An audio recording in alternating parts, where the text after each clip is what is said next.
Power of now chapter number 9 سکون خوشی اور دکھ سے ماورا ہے bound happiness and unhappiness this is peace. Video میں مزید آگے بڑھنے سے پہلے اگر آپ میرے چینل پر نئے ہیں تو پلیز میرے چینل کو لائک اور سبسکرائب کر دیں اور بیل کا بٹن دبا دیں تاکہ میری مزید آنے والی ویڈیو آپ تک پہنچ سکے۔ کہہ رہے ہیں خوشی اور ناخوشی سے اوپر اٹھ جانے کا نام ہے سکون۔ کیا خوشی اور سکون ایک ہی چیز نہیں؟ کیا ان میں فرق ہے؟ جی ہاں، خوشی کا انحصار ہوتا ہے ان حالات پر جنہیں آپ مثبت یا خوشگوار حالات کا نام دیتے ہیں۔ دوسری طرف سکون ہے جو کسی کنڈیشن، کسی حالت پر منحصر نہیں ہوتا۔ کیا یہ ممکن ہے کہ زندگی میں صرف مثبت کنڈیشن کو اٹریکٹ کیا جائے؟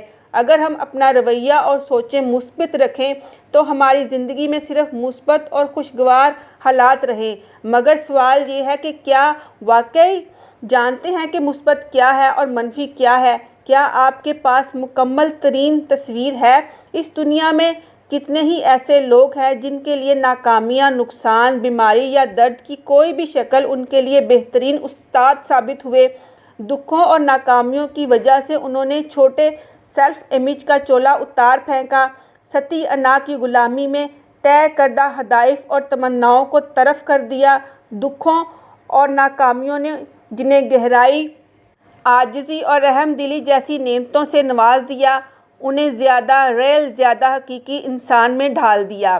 مثال کے طور پر اگر کوئی پیارا ابھی ابھی مر جائے یا آپ اپنی موت کو اپنی طرف آتا دیکھ رہے ہیں تو آپ خوش تو نہیں ہو سکتے، یہ ناممکن ہے، لیکن آپ پرسکون ہو سکتے ہیں، اداس ہو سکتے ہیں، آنسو بہا سکتے ہیں، لیکن اس شرط پر کہ آپ ترک مزاحمت کر چکے ہوں۔ اس اداسی کی طے ہے آپ ایک گہرا اطمینان قلب محسوس کرتے ہیں۔ ساکت کیفیت مقدس حضوری ہے، یہ بینگ کا پھوٹتا ہوا نور ہے، اندرونی سکون، ایسا خیر جس کی کوئی ضد نہیں ہے۔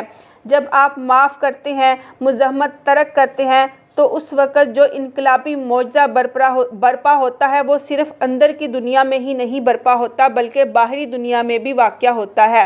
آپ کے اندر ارد گرد کی دنیا میں شدید حضوری کا خاموش خلاصہ ابھرتا ہے، عدم ہم آہنگی تحلیل ہو جائے گی، درد بھر جائے گا، لاشعور کا بادل چھٹ جائے گا۔ میں اسی کے لیے ضروری ہے بینگ شدید حضوری۔ 12 بہت سی بیماریاں ہیں جو صرف اور صرف انا کی مسلسل مزاحمت سے جنم لیتی ہیں، جس کی وجہ سے جسم میں انرجی کا بہاؤ محدود ہوتا ہے یا بلاک ہو جاتا ہے۔ جب آپ بینگ کی سطح سے دوبارہ بڑھتے ہیں اور دماغ کے حکم پر چلنے والے پرزے نہیں رہتے تو مندرجہ بالا اوصاف کا ظہور آپ سے ہونا رک جاتا ہے۔ اب آپ مزید ڈرامہ تخلیق کرتے ہیں، نہ اس میں شامل ہوتے ہیں۔ جب بھی 2 یا 2 سے زیادہ انائیں قریب آتی ہیں تو کسی نہ کسی شکل میں ڈرامہ ضرور نمودار ہوتا ہے۔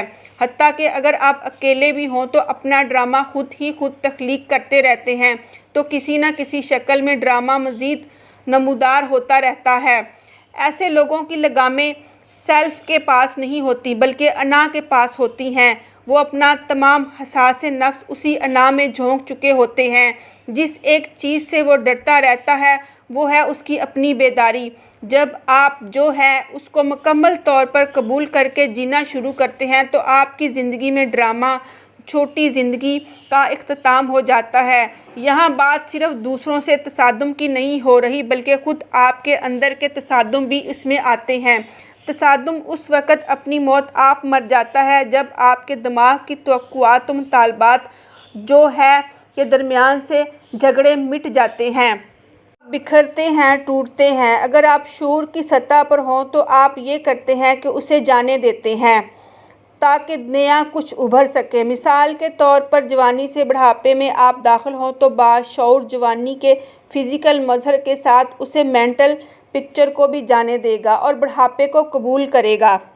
ہر حالت کو قبول کریں تاکہ تبدیلیوں کا امکان سلامت رہے۔ اگر اس مقام پر آ کر آپ چمٹ جاتے ہیں یا مزاحمت کرتے ہیں تو اس کا مطلب ہے کہ آپ زندگی کے بہاؤ سے انکار کرتے ہیں، اور یہی انکار وہ الارم ہے جو ہر غم کی سیاہ کاری کا فطری طور پر کامیابی میں ناکامی کے بیج رکھ دیتا ہے، اور ہر ناکامی میں کامیابی کا تحفہ چھپا ہوتا ہے۔ اگر بیماریاں پیدا ہوتی ہیں ویسے یہ بیماریاں بھی بحالی کے لیے اہم ہوتی ہیں۔ کچھ نہ کچھ کرنے پر مجبور رہنا اور اپنی اہمیت احساس ذات کو بیرونی عوامل سے اخذ کرنا، جیسے کامیابی، دولت، طاقت وغیرہ۔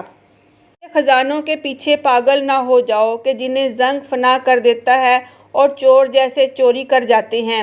جو آپ سوچتے ہو آپ ہو۔ پچھلے سال جس حالت پر آپ خوش تھے وہ اچانک یا بتدریج بری میں بدل جاتی ہے۔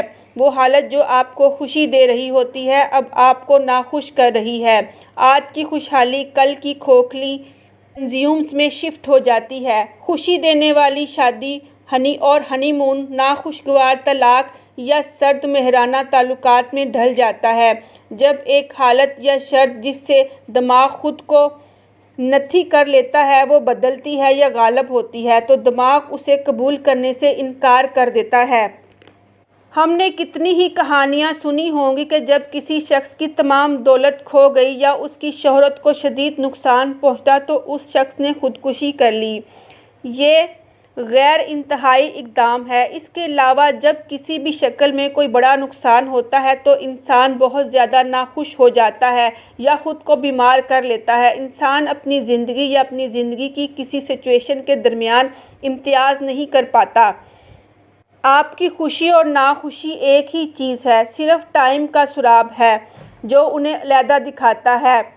یہ اپروچ منفی اپروچ نہیں ہے۔ سادہ الفاظ میں کہوں تو یہ اشیاء کی نیچر کو پہچاننے کا نام ہے تاکہ آپ باقی کی ساری زندگی کسی سراب کے پیچھے نہ بھاگتے رہیں۔ اس کا مطلب یہ ہے کہ لطف انگیز اور خوش دل کن چیزوں یا حالتوں کو سراہا نہ جائے، بلکہ اس کا مطلب بس اتنا ہے کہ ان چیزوں یا حالتوں کے ذریعے وہ حاصل کیا جا سکے جو آپ کی شناخت نہ کہلائیں، احساس تکمیل یا فلفلمنٹ کا احساس نہ بن جائیں، کیونکہ جب چیزیں دور اور حالتیں آپ سے نتھی ہو جاتی ہیں تو پھر انتشار اور الارم کا راستہ ملتا ہے۔ اگر آپ لوگ بیدار ہو جاتے ہیں اور چیزوں کے ساتھ اپنی شناخت کو جوڑنے سے باز آ جاتے ہیں تو سکون خود بخود کامل بن جاتا ہے۔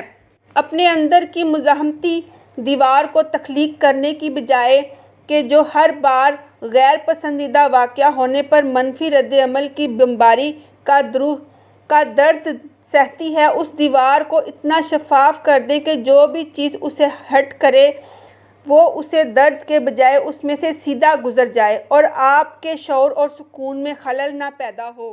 شکریہ۔